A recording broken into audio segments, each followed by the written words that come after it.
Sorry. अब interview के पहले अचानक पता चला कि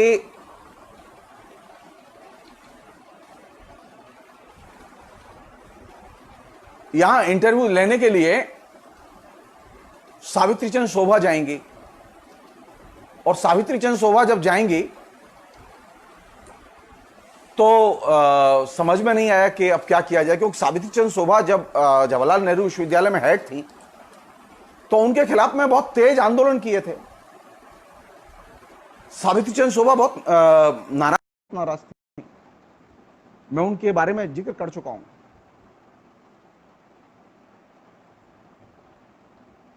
अब मैं सावित्री चंद शोभा जी से मिलने गया,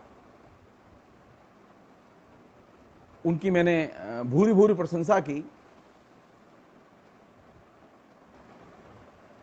और उनके साथ में चाय कॉफी पी के मैं लौट आया। और जब मैं उनके साथ चाय कॉफी पी के लौट आया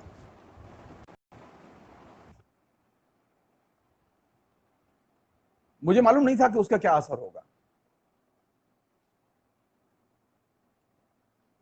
कलकत्ते में जब पहला इंटरव्यू हुआ तो उस इंटरव्यू में कुंवर पाल सिंह थे, सावित्री चंद शोभा थी और काशीनाथ सिंह थे। और दिलचस्प बात यह थी कि पूरी की पूरी इंटरव्यू की प्रक्रिया वो सावित्री चंद शोभा के हाथ में थी।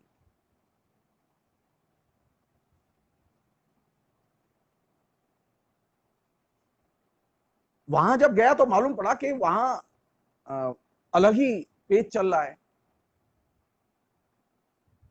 अरुण माहेश्वरी, जिससे कि मेरी कोई मित्रता नहीं थी, पहली बार परिचय हुआ था, अरुण माहेश्वरी ने बहुत कोशिश की और अरुण माहेश्वरी और सावित्री चंद शोभा की और इजराइल जो गुजर गए, जो कथाकार थे, इन 3 लोगों की मदद से मुझे कलकत्ता में नौकरी मिली। और चौथा व्यक्ति था जिसने कि इस काम में सीरियसली हेल्प की, वो थे अनिल विश्वास।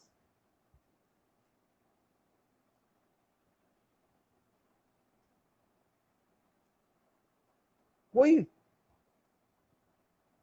किसी भी किस्म का, जिसे कहें कि ज्ञान का कोई पैरामीटर इसके बीच में नहीं था।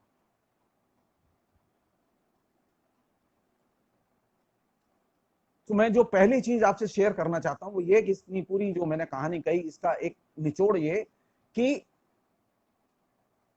नौकरी तंत्र का अपना एक लॉजिक है जिसका ज्ञान से कम संबंध है, आपकी सेवा शुश्रूषा और चमचागिरी से ज्यादा संबंध है।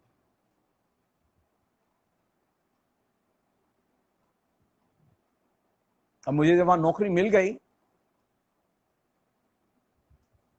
तो बात खत्म नहीं हुई। इससे नौकरी मिलने के बाद बात खत्म नहीं हुई।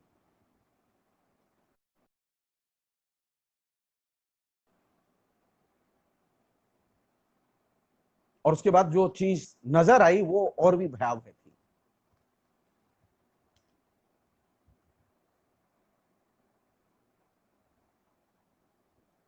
एक अन्य पहलू बता रहा हूं मैं आपको। कलकत्ता यूनिवर्सिटी में शुरू में नौकरी करते हुए कुछ दिन बाद हमें पता चला कि यहां पोस्ट है, और कलकत्ता यूनिवर्सिटी में टिल 89 जिसमें मैंने ज्वाइन किया वहां रिजर्व कैटेगरी में शिक्षकों के अपॉइंटमेंट नहीं होते थे। यहां तक कि 89 के बाद 89 में पता चला कि वहां कॉलेज सर्विस कमीशन बना तो है, लेकिन कॉलेज सर्विस कमीशन की बैठक नहीं, पिछले 7-8 साल से वहां कोई अपॉइंटमेंट नहीं हुए। कॉलेज सर्विस कमीशन के तहत जो जगह निकली उसमें भी रिजर्व कैटेगरी नहीं थी।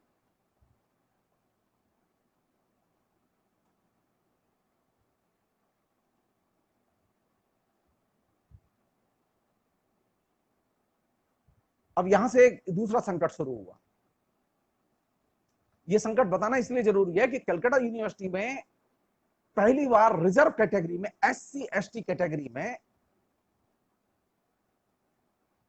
मैंने ऐसे ही बातचीत में कॉमरेड अनिल विश्वास से एक दिन पूछा कि आपके यहाँ रिजर्व कैटेगरी में क्यों नहीं अपॉइंटमेंट। होते हैं यहाँ कलकत्ता यूनिवर्सिटी। तो उन्होंने कहा कोई कैंडिडेट नहीं मिलता जो पार्टी के साथ हो। अब मुश्किल यह है कि पार्टी के साथ हो। तो मैंने कहा नहीं नहीं, ऐसा नहीं है कि पार्टी के साथ हो, ऐसे कैंडिडेट मिल सकते हैं, आप विज्ञापन तो निकालिए, जगह तो हो कोई। तो बोले तुम हमें लाके दो बायोडेटा, हम तुम्हें देखते हैं।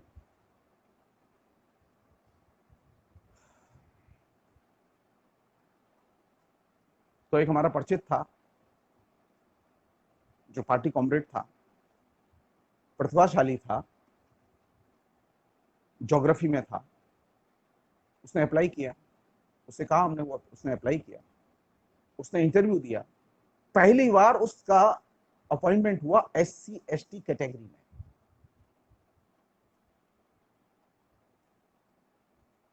बंगाल सबसे विकसित, चेतना में सबसे विकसित, ये जो SC ST रिजर्वेशन के हिसाब से लेक्चरर, रीडर, प्रोफेसर की पोस्ट कैटेगराइज की जाए, वर्गीकृत की जाए, ये उसके बाद ये प्रक्रिया शुरू हुई हाल के वर्षों में, मतलब पिछले 10-12 साल पहले से। रिजर्व कैटेगरी पोस्ट नहीं होती थी। और जिस व्यक्ति का अपॉइंटमेंट, फर्स्ट अपॉइंटमेंट हुआ, सुधीर मालाकार, वो अपने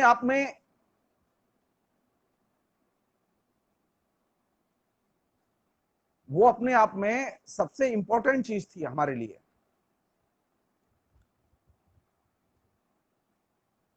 कि हम अपनी तरफ से कैसे इन चीजों को अतिरिक्त तौर पर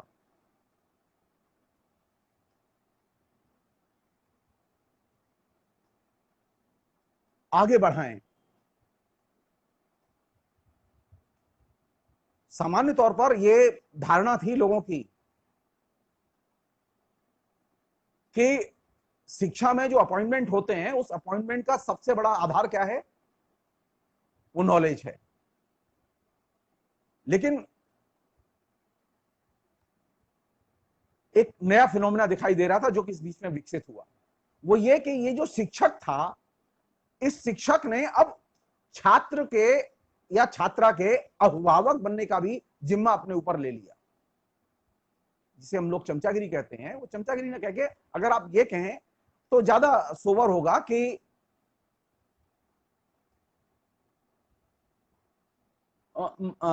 ये मुकेश मानस जी ने जो कहा है, मैं मुकेश जी, एकेडमिक्स में रिजर्वेशन पहले भी था लेकिन वो इंप्लीमेंट नहीं करते थे। ऐसा नहीं है, पहले भी था। जवाहरलाल नेहरू विश्वविद्यालय में था, 6 लोग रिजर्वेशन की कैटेगरी के तहत पूरी यूनिवर्सिटी में पढ़ाते थे। उसमें से एक हैं वे जिन्हें आप जानते हैं, जो यूजीसी के चेयरमैन रहे, ज्योग्राफी के प्रोफेसर।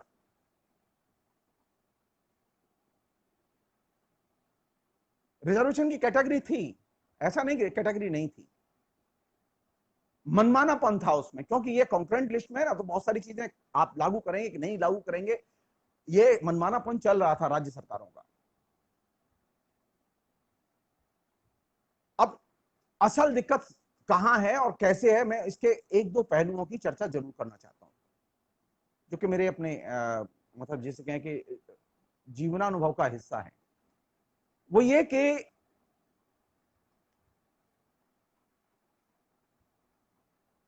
ये मान के चलना कि एकेडमिक, मैं रिपीट कर रहा हूं इसे, एकेडमिक गुणवत्ता से नियुक्तियों का कोई संबंध नहीं है।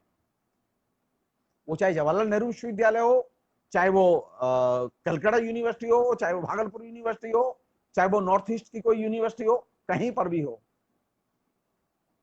मैं राजीव गांधी विश्वविद्यालय में अरुणाचल में मैं गया था इंटरव्यू लेने।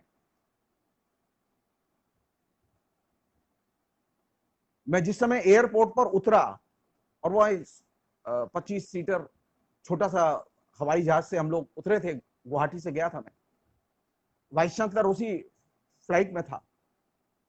तो वाइस चांसलर ने मेरा परिचय कराया कि ये कैंडिडेट हैं, ओ सॉरी, ये शिक्षा मंत्री हैं अरुणाचल के, इनसे। तो उन्होंने कहा ये सब्जेक्ट एक्सपर्ट हैं, आज आए हैं, कल इंटरव्यू लेंगे।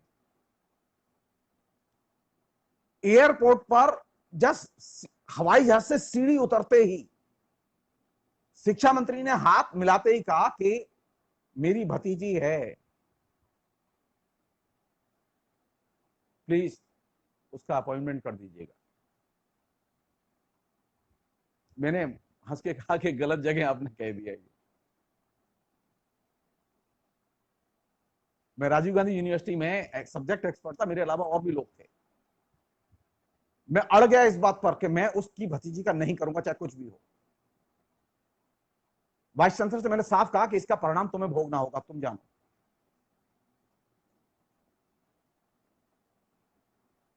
मैंने नहीं किया।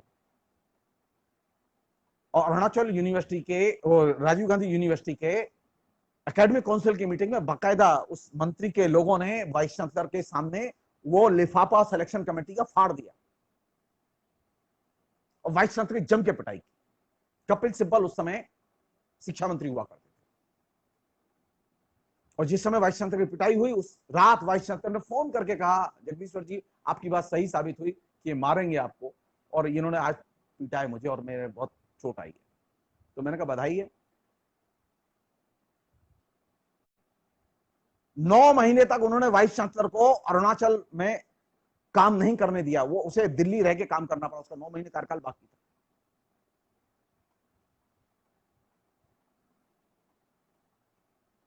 बाद में जिन लोगों के नाम फाड़ दिए गए थे, पूरा रजिस्टर फाड़ दिया गया था, संयोग की बात थी कि मैं सारे डिटेल्स अपने साथ लेके आया था। मैंने दोबारा वो प्रोफॉर्मा दोबारा भर के फिर भेजा, एक्सपर्ट के साइन के लिए भेजा, और एक्सपर्ट ने साइन करके उसे बाकायदा रजिस्ट्री से वाइस चांसलर के पास भेजा, और वो एकेडमिक काउंसिल से अप्रूव हुआ और लोगों को ज्वाइन करने का मौका मिला। अगर आप सोचते हो कि नॉर्थ ईस्ट में सब कुछ अच्छा है, गलतफहमी है। अभी कुछ दिन पहले मैं रांची यूनिवर्सिटी में इंटरव्यू लेने गया था।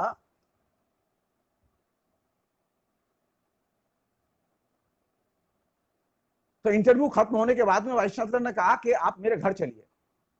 मैंने कहा चलिए, घर चलिए। तो वाइस चांसलर को ही छोड़ने जाना था मुझे एयरपोर्ट।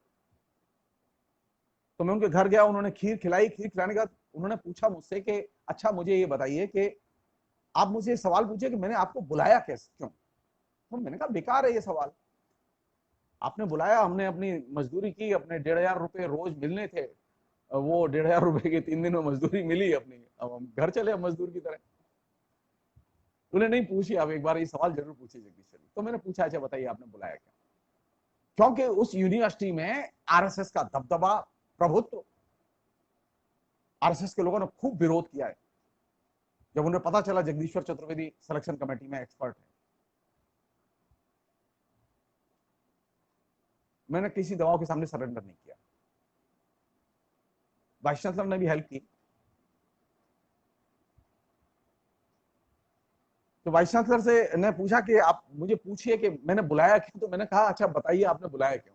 बोले मेरे पास में 10 लोगों की लिस्ट आई थी,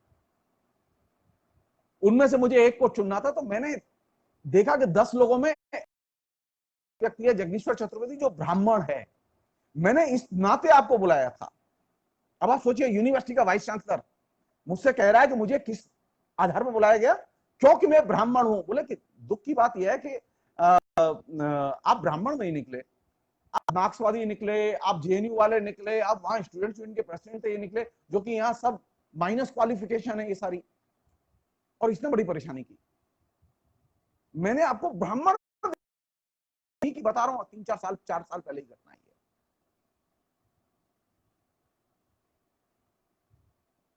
कॉलेजों में 60 वैकेंसी थी जिनके के पैनल को तैयार किया था हमारी कमेटी ने।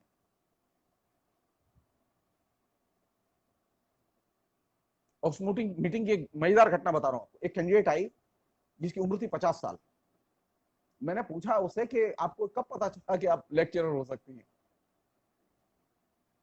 आपने 20 साल पहले एमए किया, अचानक आप लेक्चरर के लिए चले आए। हाँ? अच्छा बताइए आपके पति क्या करते हैं। तो उन्होंने कहा पति मेरे रांची में कमिश्नर हैं।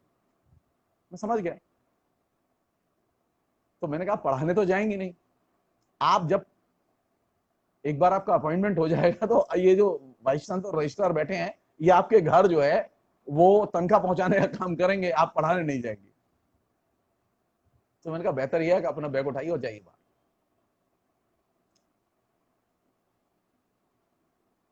सिफारसी वाइस चांसलर बोला कि आपने किसे भगा दिया, ये बहुत परेशान कर देगा मुझे व्यक्ति।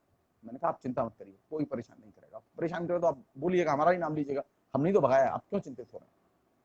ये बात मैं इसलिए आपसे शेयर कर रहा हूं कि एकेडमिक्स के लेवल पर वो चाहे गोरखपुर यूनिवर्सिटी हो, लखनऊ यूनिवर्सिटी हो, कलकत्ता यूनिवर्सिटी हो,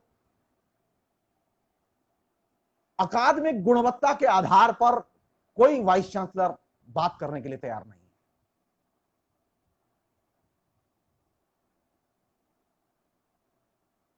कोई वाइस चांसलर बात करने के लिए तैयार नहीं।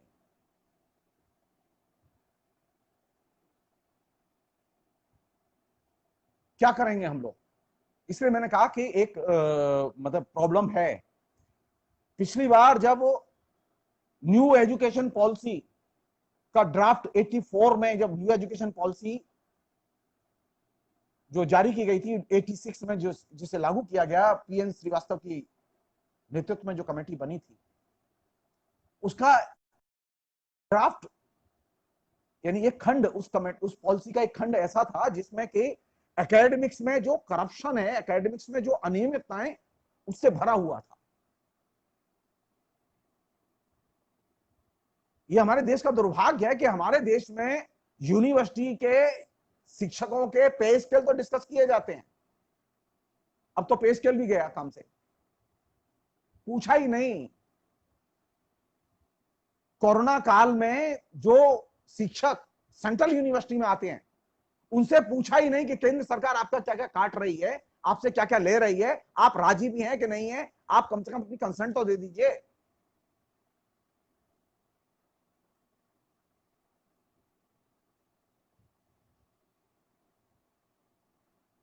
यानी एक मिनिमम कटसी केंद्र सरकार शिक्षकों के साथ करने के लिए तैयार नहीं है। और एकेडमिक योग्यता का आलम यह है कि जवाहरलाल नेहरू विश्वविद्यालय में, जो सबसे बढ़िया विश्वविद्यालय, उस विश्वविद्यालय में बड़े पैमाने पर अपॉइंटमेंट में सारे रूल्स, रेगुलेशंस, कन्वेंशंस सबको एक सिरे से बुलडोज करके अपॉइंटमेंट हो रहे हैं। मजाल है कि कोर्ट इसमें हस्तक्षेप कर जाए, मजाल है कोई आदमी शिक्षा मंत्री के पास शिकायत लेकर जाए और शिक्षा मंत्री हस्तक्षेप करे। वाइस चांसलर सुनने के लिए तैयार नहीं है, वाइस चांसलर लगातार नीचे रूल्स ब्रेक कर रहा है। पीएन श्रीवास्तव के नेतृत्व में जो एजुकेशन पॉलिसी के लिए कमेटी बनी थी, उसकी कमेटी का एक वॉल्यूम पूरा का पूरा इसी बात पर था कि किस तरह से एकेडमिक्स में करप्शन है और किस तरह की अनियमितताएं हैं और एकेडमिक अनियमितताएं हैं। अगर हमारे यहां गंभीरता से एकेडमिक अनियमितताओं को एड्रेस किया गया होता तो आज हिम्मत नहीं होती किसी की। हमारे यहां एकेडमिक अनियमितताओं को राजनीति की आड़ में छिपाया गया और पल्लवित और पोषित किया गया। हम इतने में ही खुश हैं कि कोई सेक्युलर सरकार बन गई, हम इतने में ही खुश हैं कि कोई बीजेपी की सरकार बन गई। हमने ये झांक के देखने की कोशिश नहीं की कि एकेडमिक्स का अंदर किस तरह से कचूमर निकल रहा है। मैं आपको अपना ही अनुभव बता रहा हूं, खाली मैं दूसरों का नहीं बता रहा हूं। मैंने इग्नू में मीडिया के डिपार्टमेंट में अप्लाई किया। अब आप सोचिए, मेरा पिछले 20 साल का मीडिया में काम करने का एक्सपीरियंस, और एक से एक अच्छी किताब लिखी मैंने।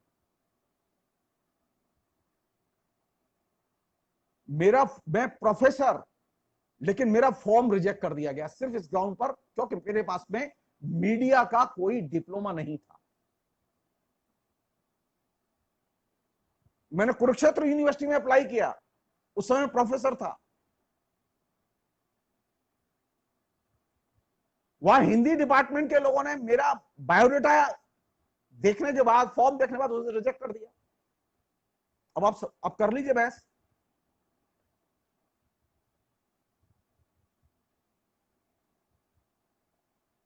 कोई रूल्स नहीं है, कोई किसी भी किस्म की ऑब्जेक्टिविटी नहीं है, कोई पारदर्शिता नहीं है।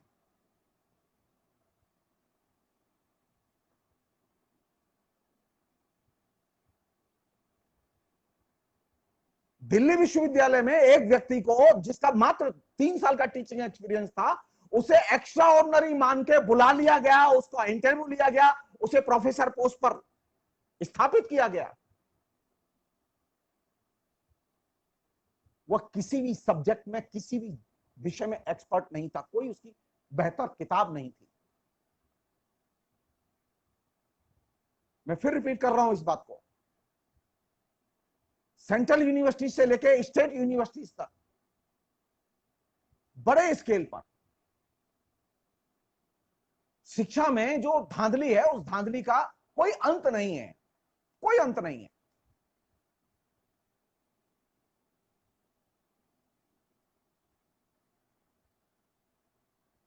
और खासतौर पर उनके लिए तो बहुत मुश्किल है जो डेमोक्रेसी के लिए लड़ते हैं, डेमोक्रेसी के लिए काम करते हैं। डेमोक्रेसी के लिए लड़ना और काम करना और साथ साथ एकेडमिक योग्यता अर्जित करना, ये दोनों चीजें बहुत जरूरी हैं।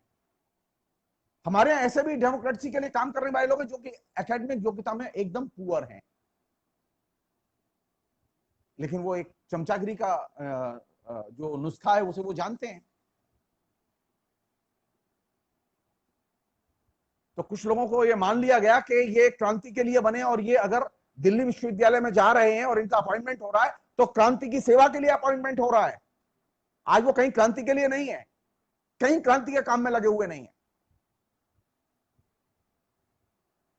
उन्होंने क्रांति के पक्ष में कभी 5 निबंध नहीं लिखे, वे सिर्फ सिर्फ सिर्फ चमचागिरी के बलबूते पर उनको अपॉइंटमेंट मिला।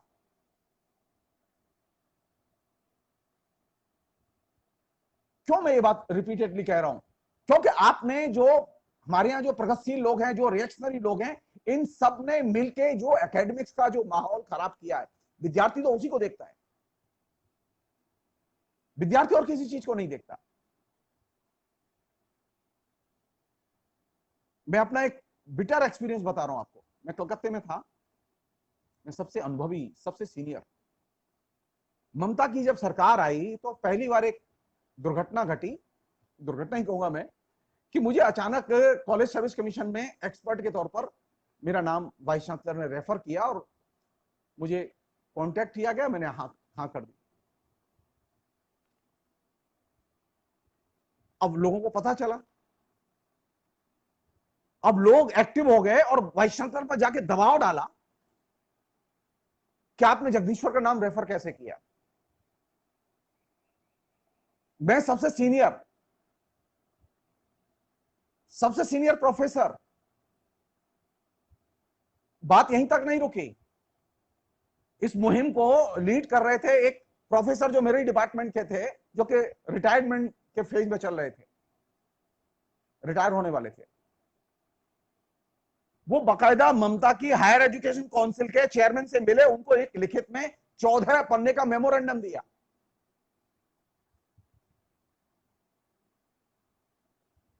मुझे मालूम नहीं ये सब चीज। कॉलेज सर्विस कमीशन की 14-15 दिन तक ये सिलेक्शन कमेटी चली, तो उसके आखिरी दिन कॉलेज सर्विस कमीशन के चेयरमैन ने आगे कहा कि सर, एक बात पूछनी है आपसे। मेरे अलावा उस बोर्ड में और भी 5 प्रोफेसर थे। बोले कि आपके बारे में एक कंप्लेंट हुई है। कंप्लेंट क्या हुई है? तो उन्होंने बताया कि एक चिट्ठी लिखी है, प्रोफेसर का नाम बताया, और वो प्रोफेसर पूरे शहर में इस बात के लिए कैंपेन कर चुके थे कि अब सिलेक्शन कमेटी के लिए वो जा रहे हैं। जो नया जो फिनोमिना है जिसकी तरफ मैं ध्यान खींचना चाहता हूं, वो ये फिनोमिना नहीं है कि एकेडमिक्स का फिनोमिना यह है कि एक प्रोफेसर पहले से कैंपेन करता है कि वो फला जगह जाएगा, और उसके बाद में वो धीरे धीरे कल्टीवेट करता रहता है अपनी फॉलोइंग। तो सारे शहर में उन्होंने कैंपेन कर दिया कि वो जा रहे हैं। अब वो गए नहीं, जा रहे थे जगदीश्वर जी। तो उसने कहा, उन्होंने लिखा है कि आप सीपीएम के मेंबर थे, तो मैंने कहा ये तो सब लोग जानते हैं कि सीपीएम का मेंबर था मैं। लेकिन जब मैं सीपीएम का मेंबर था और यहां पर लेफ्ट फ्रंट की सरकार थी, मैं कभी इस बिल्डिंग में नहीं आया।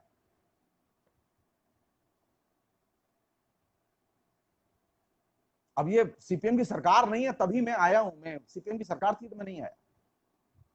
वहां जितने भी लोग थे कमेटी में बैठते थे वो सब मेरे बहुत अच्छे दोस्त थे, लेकिन मैं कभी नहीं गया।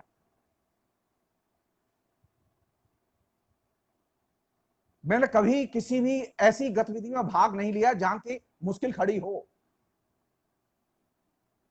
मुश्किल कैसी हो सकती है, मैं आपको एक छोटा सा अनुभव बता रहा हूं आपका, और ये इससे आप उस समस्या को समझ सकते हैं कि समस्या कितनी गहरी है।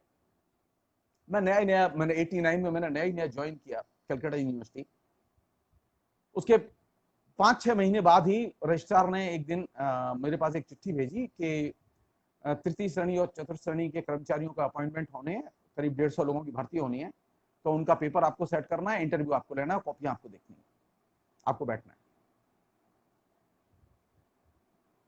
मैंने वो चिट्ठी पढ़ी और मैंने बदले में एक चिट्ठी लिखी कि मैं ये काम नहीं कर सकता, मैंने रिफ्यूज कर दिया। रजिस्ट्रार पार्टी का मेंबर था, उसने मुझे बुलाया, वो मेरी ब्रांच में ही था, जिस ब्रांच में मैं था सीपीएम की, मैं उसी ब्रांच में वो था। उसने बुलाया मुझे, उसने कहा कि तुम मना नहीं कर सकते, ये अनुशासनहीनता है, तुम्हारा कंफर्मेशन नहीं होगा। मैंने कहा कंफर्मेशन हो या ना हो, लेकिन मैं ये काम नहीं करूंगा। उसने पार्टी के राज्य दफ्तर में शिकायत कर दी मेरी। राज्य सेक्रेटरी ने बुलाया, शैलेंद्र दास गुप्ता ने, तुमने मना क्यों कर दी? तो मैंने कहा देखिए ये नियुक्ति का मामला है और इसमें सिफारिशें आती हैं और प्रॉब्लम आती है, और मैं नहीं चाहता कि मेरे आपके संबंध खराब हो, तो मैं सुनता नहीं हूं किसी की, तो मैं आपकी सुन नहीं पाऊंगा, तो वैसी स्थिति में जो हमारे आपके थोड़े सामान्य मधुर संबंध है वो भी खराब हो जाएंगे। तो बेहतर यह है कि आप अपने ये काम किसी और से करा लीजिए, हमारे अलावा और भी लोग कोई काम कर देंगे। तो बोले नहीं हम कुछ नहीं कहेंगे। नहीं, मैंने करना, लोग सिलेक्शन के लिए खुशामद करते हैं कि उन्हें कमेटी में रखा जाए। मेरे पास चिट्ठी आई और मैंने बाकायदा रिफ्यूज किया कि मैं नहीं जाऊंगा, मैं नहीं गया। और मैं नहीं गया नहीं, बल्कि मैं लगातार जब तक लेफ्ट फ्रंट की गवर्नमेंट रही, मैं कॉलेज सर्विस कमीशन की किसी भी प्रोग्राम में, किसी भी कार्यक्रम में मैंने कोई हेल्प नहीं की। जब भी कोई मौका आता था मैं रिफ्यूज करता था। नंबर एक तो वो बुलाते ही नहीं थे, कि वो समझ गए थे शुरू की एक घटना से। लेकिन मनमानी कैसे होती है उसका एक उदाहरण दे रहा हूं मैं आपको। हमारी कुलीग थी, वो 16-17 साल तक कंटिन्यूअसली कॉलेज सर्विस कमीशन की सिलेक्शन कमेटी की मेंबर रही, जो कि अपने आप में हिस्ट्री है। कुछ कायदे से ये होना नहीं चाहिए, 2-3 साल में, 2 साल में मैक्सिमम आप बदल दीजिए। क्यों रही? क्यों? क्योंकि उनके पास ताकत थी।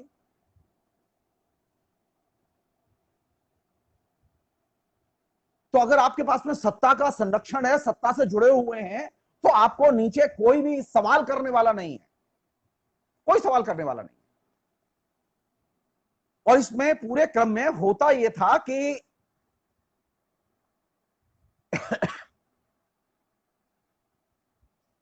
सारे कलकत्ते में लोगों को यह बात मालूम थी कि नौकरी लेनी है तो जगदीश्वर जी के साथ में एमफिल पीएचडी मत करना, क्योंकि जो एमफिल पीएचडी नहीं की तो नौकरी नहीं लगेगी। अब विद्यार्थी बड़े परेशान थे। इसके बावजूद विद्यार्थियों का एक वर्ग था जो कि लड़कियों का खास तौर पर, जो कि हमेशा इस बात के लिए आमादा रहता था कि, जैसे एक लड़की ने कहा मुझसे कि सर जब पहले कॉलेज में पढ़ते थे तो डिब्बा बनकर आए थे, एमए में भी आए तो डिब्बा ही थे, तो अगर अब किसी और शिक्षक के अंडर में हमें पीएचडी और एमफिल करनी पड़ेगी तो डिब्बा बनकर ही लौट के जाएंगे।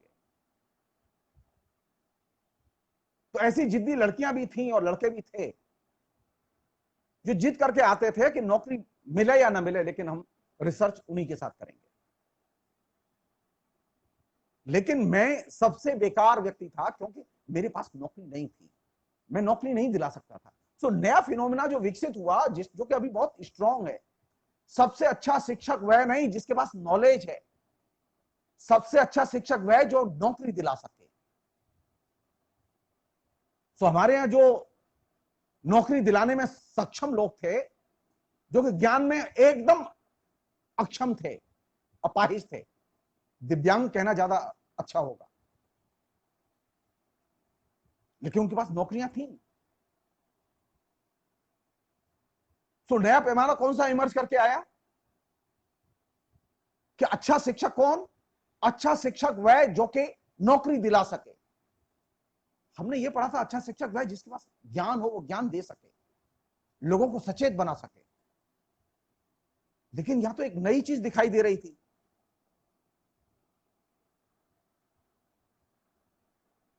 और वो ये कि लोग ये भी कहते थे, जो कि मैं तो कॉम्प्लीमेंट ही मानता था इसे, बोले कि जगदीश्वर जी के अंडर में अगर तुम एमफिल पीएचडी नहीं करोगे तो वो कोई तुम्हारा नुकसान नहीं करेंगे। क्योंकि मेरे पास तो कोई नौकरी थी नहीं, मैं नौकरी में जाता ही नहीं था। हाँ, ये बात दूसरी थी कि मुझे West Bengal Public Service Commission की सिलेक्शन कमेटी में 2-3 बार मुझे बुलाया गया और मैं गया भी। और वो बुलाया इसलिए गया क्योंकि वहां पर जो लोग थे उनमें अधिकतर समय हमारे यूनिवर्सिटी के डिपार्टमेंट्स के पर्सन विभाग के लोग थे, जो कि वहां चेयरमैन थे। उनकी वजह से उनसे मेरी दोस्ती थी और मैं दोस्ती के नाते चला जाता था। लेकिन बाकी जगह तो मतलब मैं ब्लैक लिस्टेड था।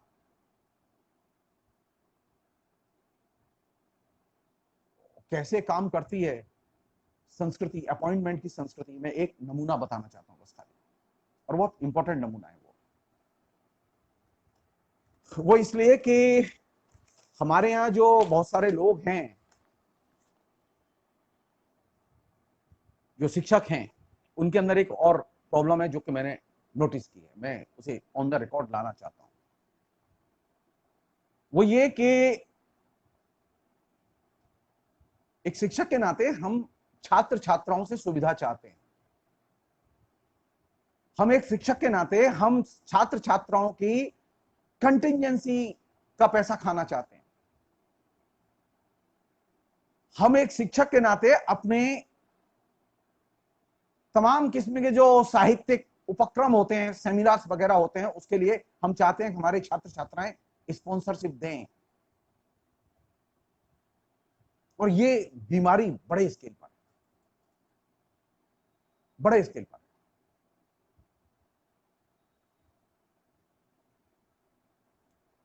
क्यों है? मेरे पास कोई उत्तर नहीं है इसका। ये शिक्षक जो बहुत अच्छी तनख्वाह उठाते हैं, ये क्यों अपने रिसर्च स्कॉलर से छोटी छोटी सुविधाएं, छोटी छोटी चीजें उनकी उम्मीद करते हैं कि वे दें?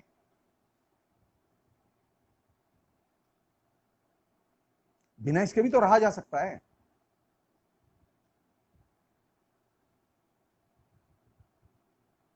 लेकिन ये शिक्षक ये रास्ता छोड़ने के लिए तैयार नहीं है। विद्यार्थी इसकी वजह से तबाह रहता है। मैं अपने लेवल पर जो कर सकता हूं वो वही मैं कर सकता था, वो किया भी मैंने। मसलन हमारे यहाँ पीएचडी का वाइवा होता है, और जिस समय पीएचडी का वाइवा होता है, यानी तो उस समय सेमिनार वगैरह भी होता है, तो ज्यादातर जगहों पर ये एक बीमारी देखी गई है कि विद्यार्थी से कहा जाता है कि वहां जो एक्सपर्ट वगैरह आएंगे, जो लोग रहेंगे, उनके खाने पीने का इंतजाम करोगे, उनके लिए खाने का पैकेट लाओगे, कोल्ड ड्रिंक लाओगे, चाय कॉफी मंगवाओगे उनके लिए। और विद्यार्थी करता है। मैंने अपने पूरे कैरियर में, एमफिल पीएचडी मेरे अंडर में ही हुए, लेकिन मैंने कभी भी विद्यार्थी से कभी नहीं कहा कि वो चाय पिलाए, लोगों के लिए नाश्ता लाए।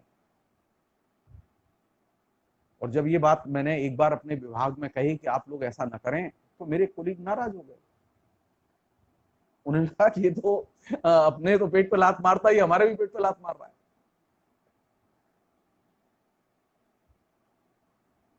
अब आप सोचिए कि एक शिक्षक जो कि मोटी तनख्वाह उठाता है, वह शिक्षक अपने विद्यार्थी के पीएचडी के वाइवा के समय खुश होकर एक चाय नहीं पिला सकता। मैं जेएनयू से देख के गया था कि जेएनयू के शिक्षक अपनी तरफ से चाय पिलाते थे, विद्यार्थी नहीं।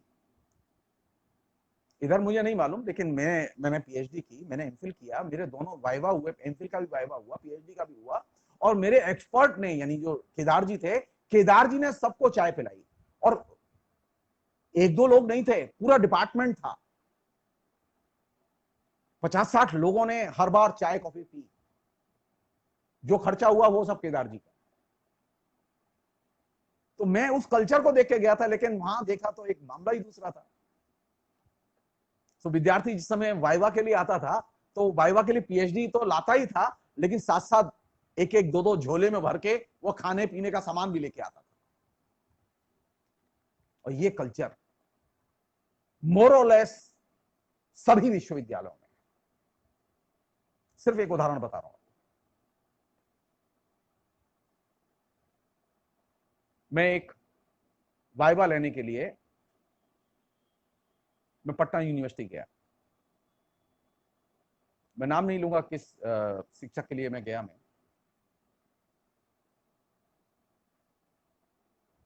मैं पटना यूनिवर्सिटी गया, और पटना यूनिवर्सिटी मैंने 3 साल पहले उस लड़की का मैंने थीसिस देख के दे दिया, और मैंने कह दिया था कि मैं वाइवा नहीं ले पाऊंगा, मैं जाऊंगा नहीं। सो मालूम पड़ा कि अल्टीमेटली 3 साल बाद मेरे पास चिट्ठी आई कि आप वाइवा लेने आई। तो मेरे लिए आश्चर्य कि 3 साल तक उसका वाइवा नहीं हुआ, लड़की का चक्कर क्या है। तो मैंने हाँ कर दी कि मैं जाऊंगा। मैंने कहा कि मेरी फ्लाइट की टिकट कटवा के भिजवा दीजिए आप लोग, मैं चला जाऊंगा। तो मेरी वो लड़की रहती थी पटना, टिकट आई मेरी बेंगलोर से। अब मेरा दिमाग ठनका एकदम। मैं गया। अब मैं जो ही गया, तो अब सुबह फ्लाइट से गया, तो 1 घंटे बाद ही 10 बजे से वाइवा लेना था। तो उसमें किसी तो मालूम पड़ा पहले से होटल एक बुक कर दिए। अब मैंने कहा कि होटल की क्या जरूरत है, 1 आध घंटे की बात थी, थोड़ा सा इधर उधर घूम लेता मैं रोड पर ही आराम से। 10 बजे से तो डिपार्टमेंट में जाके ले ही लूंगा वाइवा। सो अल्टीमेटली मैंने अपने पहल पर ये फैसला लिया कि मैं उस लड़की से बात करूं। मैं उस लड़की को बुलाया। मैंने उससे पूछा कि तुम मुझे ये बताओ कि ये जो वाइवा हो रहा है, इसके लिए तुमने किसी को पैसे दिए? तो उसने कहा हाँ जी मैंने पैसे दिए।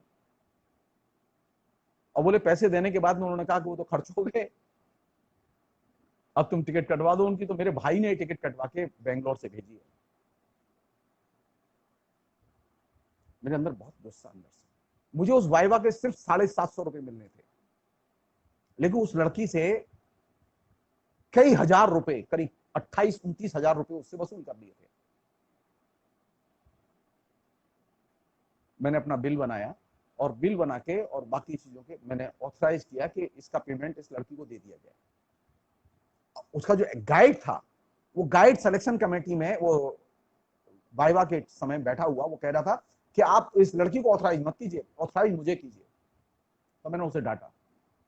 मैंने कहा कि आप तो इतने घटिया किस्म के आदमी हैं कि आपने ऑलरेडी इस लड़की से 28-30 हजार रुपए ले लिए, और आपने टिकट नहीं कटवाई, और उस अल्टीमेटली इस लड़की को बाहर से टिकट कटवानी पड़ी अपने भाई से कह के, और अब आप ये जो पेमेंट है ये भी आप ले लेना चाहते हैं।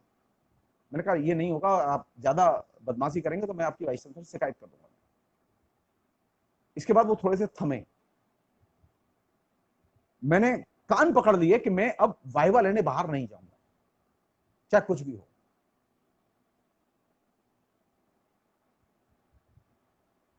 क्योंकि अगर स्थिति यह है कि एक शिक्षक अपने स्टूडेंट से वाइवा के लिए पैसे ले, मोटी रकम ले। कलकत्ता विश्वविद्यालय में एक ऐसे शिक्षक थे जो सिनॉप्सिस लिखने के लिए भी 14,000 रुपए लेते थे, 15,000 रुपए लेते थे। डिजर्टेशन लिखने के लिए 70-80 हजार रुपए लेते थे। और पीएचडी की कंप्लीट डिजर्टेशन देने के लिए भी वो 1-1.5 लाख रुपए लेते थे। मेरे डिपार्टमेंट में थे।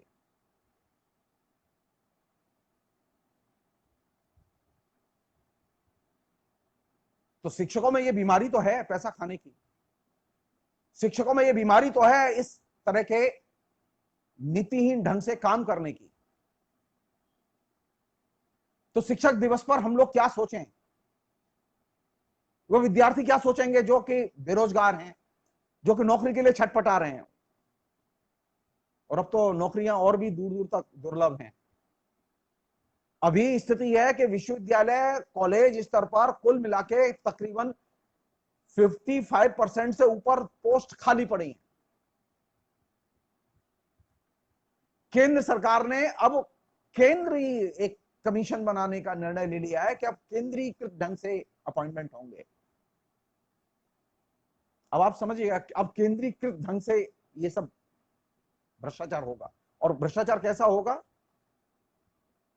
वैसा ही होगा जो जवाहरलाल नेहरू विश्वविद्यालय में हो रहा है पिछले दिनों से, अब तय मान लीजिए। और वैसा ही भ्रष्टाचार होगा जो मध्य प्रदेश में व्यापक में हुआ है, उससे भी ज्यादा बदतर तरीके से होगा। और करप्शन का वही रूप आएगा जो कि यूपी में स्कूल शिक्षकों के अपॉइंटमेंट में सामने आया है खुलकर, उससे भी ज्यादा भयावह रूप में आएगा। क्योंकि हम शिक्षक खुलकर शिक्षक समुदाय में व्याप्त जो अनैतिकता है, जो नीतिहीनता है, जो गैर अकादमिक जो एटीट्यूड से और संस्कार हैं, आदतें हैं, उनके खिलाफ में पोजीशन लेने के लिए तैयार नहीं है। हम मोदी के पक्ष में खड़े हो सकते हैं, मोदी के विपक्ष में खड़े हो सकते हैं, कम्युनिस्ट पार्टी के पक्ष में खड़े हो सकते हैं, कम्युनिस्ट पार्टी के विपक्ष में खड़े हो सकते हैं, लेकिन हम ये बात खड़े होके अपने शिक्षक संगठन के अंदर, शिक्षक संगठन की मीटिंग में, अपने डिपार्टमेंट की मीटिंग में कह नहीं सकते कि वह शिक्षक क्लास लेने नहीं आता, उसे क्लास लेने के लिए मजबूर किया जाए। हम उसकी आलोचना नहीं करते। जो शिक्षक क्लास लेने नहीं आता उसकी लोग प्रशंसा करते हैं और कहते हैं वो महान शिक्षक है। हमारे यहां एक शिक्षक थे ऐसे,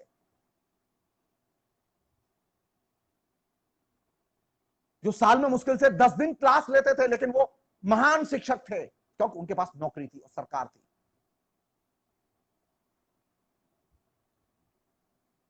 तो आप एक शिक्षकों के बारे में शिक्षक दिवस मनाते समय आप किस चीज पर नजर रखेंगे? हम शिक्षक हैं,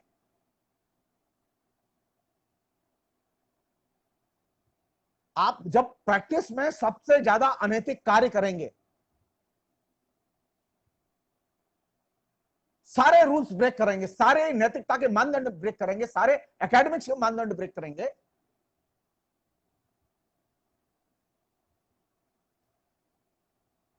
तो आप क्या खड़े हो सकते हैं नरेंद्र मोदी के सामने के आप सीना तान के हम शिक्षा को बचाना चाहते हैं?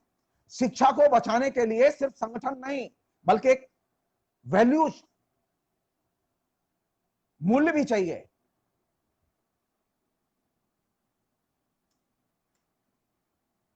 हमने नहीं देखा, आज तक नहीं देखा कि कभी किसी शिक्षक संगठन ने यह प्रस्ताव पास किया हो कि जो शिक्षक पढ़ाने नहीं आता उसके खिलाफ में डिसिप्लिनरी एक्शन लिया जाए। कभी पहल नहीं की हमने, बल्कि उल्टा देखा है कि जो शिक्षक पढ़ाने नहीं आता, अगर उसके खिलाफ में प्रशासन ने एक्शन लिया तो पूरा का पूरा शिक्षक संगठन हुक्का पानी लेके वाइस चांसलर पर चढ़ जाता है।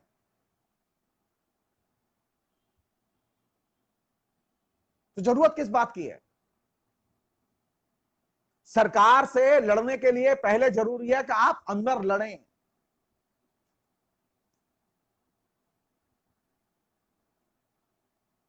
आप अंदर लड़ना नहीं चाहते तो आप तय मान लीजिए सरकार से लड़ नहीं सकते। सरकार तो एक चुटकी में आपको ब्रेक कर देगी, वो दाने डालेगी और आप दाने खाएंगे और आपके सब साथ के लोग भाग जाएंगे। शिक्षकों का जो नैतिक बल है, वो नैतिक बल आता है अपनी मानसिक दुर्बलताओं से लड़ते हुए। शिक्षक जब तक अपने को मानसिक तौर पर सबल नहीं बनाएगा, और सबल बनाएगा कैसे? वह ज्ञान के आधार पर और नियमों के प्रति कमिटमेंट के आधार पर। शिक्षा के जो नियम है उनके प्रति अगर वह कमिटमेंट नहीं है उसके अंदर, तो वह शिक्षक कभी भी वह शिक्षा की रक्षा नहीं कर सकता। शिक्षा की रक्षा करने के लिए बेहद जरूरी है कि शिक्षा के प्रति और शिक्षक के प्रति हम अपना नजरिया बदलें। मुझे डेफिनेटली लोकतांत्रिक शिक्षक चाहिए, क्योंकि मैं लोकतांत्रिक देश में रहता हूं। फासिस्ट शिक्षक बहुत खतरनाक होते हैं और वे लोग फासिस्ट जल्दी बनते हैं, वे फासिस्ट शिक्षक जल्दी बनते हैं जो मानसिक तौर पर दुर्बल होते हैं। मानसिक दुर्बलता से लड़ने के लिए जरूरी है कि आप नियम के पाबंद हों और ज्ञान के पाबंद हों। और ज्ञान के पाबंद होने के लिए सिर्फ एक चीज चाहिए, एक शिक्षक के पास में रिसर्च का एटीट्यूड हो और पढ़ने पढ़ाने का एटीट्यूड हो। वो रिसर्च करना जानता हो, रिसर्च कराना जानता हो, मोटिवेट कर सके रिसर्च के लिए। वह नौकरी के लिए मोटिवेट करने के लिए वहां अपॉइंटमेंट उसका नहीं हुआ है।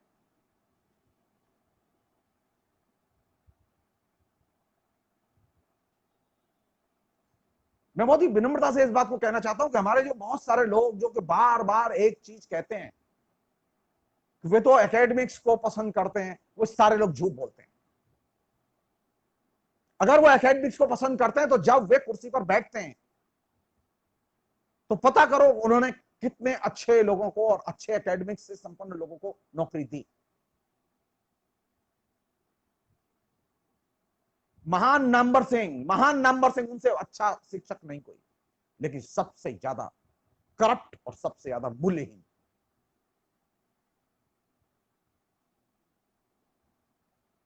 कैसे बचाएंगे आप अपनी शिक्षा को अगर सारे शिक्षक उसी रास्ते पर चलेंगे? जी नहीं। शिक्षा को बचाने के लिए बेहद जरूरी है कि शिक्षा से और शिक्षक से जुड़े हुए जो जीवन मूल्य हैं, उन जीवन मूल्यों को केंद्र में लाया जाए। और जीवन मूल्य क्या है? सिर्फ एक चीज, एक अच्छा शिक्षक वह जो स्वतंत्रता से प्रेम करना सिखाए, और एक अच्छा शिक्षक वह जो कि आलोचनात्मक विवेक पैदा करे। हमारे यहां तो ये दो चीजों के प्रति शिक्षकों का एकदम शत्रु भाव है।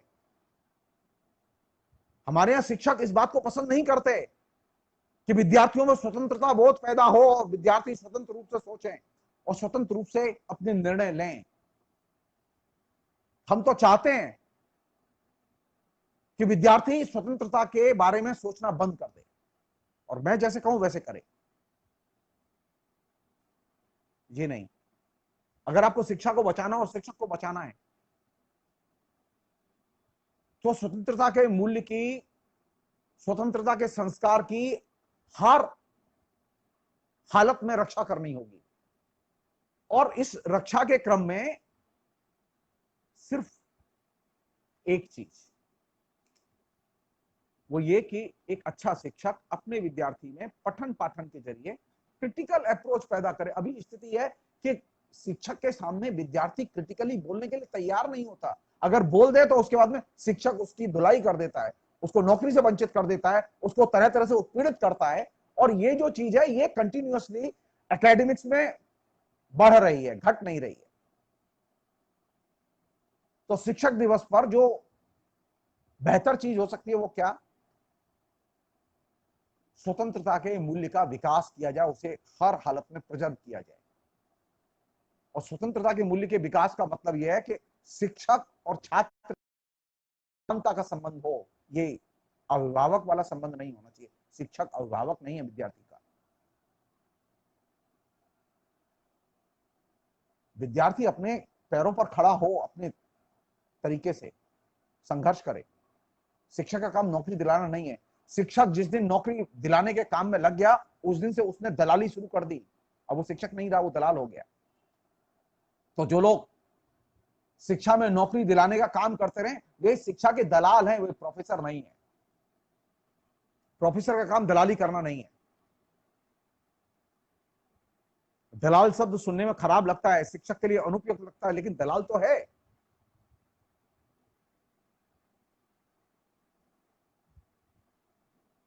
तो तो शिक्षक के रूप में अगर देखना हो, आदर्श रूप में देखना हो, तो हमें यहां से देखना चाहिए कि शिक्षक वो पढ़ने के लिए मोटिवेट करे, स्वतंत्रता के लिए मोटिवेट करे, स्वतंत्रता की लगन पैदा करे, इच्छा पैदा करे, स्वतंत्रता का हरण न करे। और ये जो चीज है, यही चीज शिक्षा को बचा सकती है, और कोई चीज नहीं बचा सकती। अभी क्या है कि शिक्षा तो है, डिग्री भी है, नौकरी भी है, लेकिन स्वतंत्रता की न तो ललक है, न कामना है, न इच्छा है, न वैल्यूज है। और यही वजह है कि शिक्षा की सबसे ज्यादा दुर्दशा है। और हर व्यक्ति जो भी शासक बनता है, जो भी प्रधानमंत्री बनता है, मुख्यमंत्री बनता है, शिक्षा मंत्री बनता है, वो एकदम रोते हुए चला आता है, क्योंकि वो जानता है कि आपके पास में स्वतंत्रता नहीं है, आप स्वतंत्र ढंग से चीजों के बारे में सोचते नहीं है। तो शिक्षा में होने वाले हमलों से विद्यार्थियों की और शिक्षकों की रक्षा के लिए जो चीज जरूरी है वो ये कि स्वतंत्रता के मूल्य का, स्वतंत्रता की भावना का तेजी से विकास किया जाए। और यही वह चीज है जो कि शिक्षक दिवस को सार्थक बना सकती है। फिलहाल इतना ही, बहुत बहुत शुक्रिया, थैंक यू।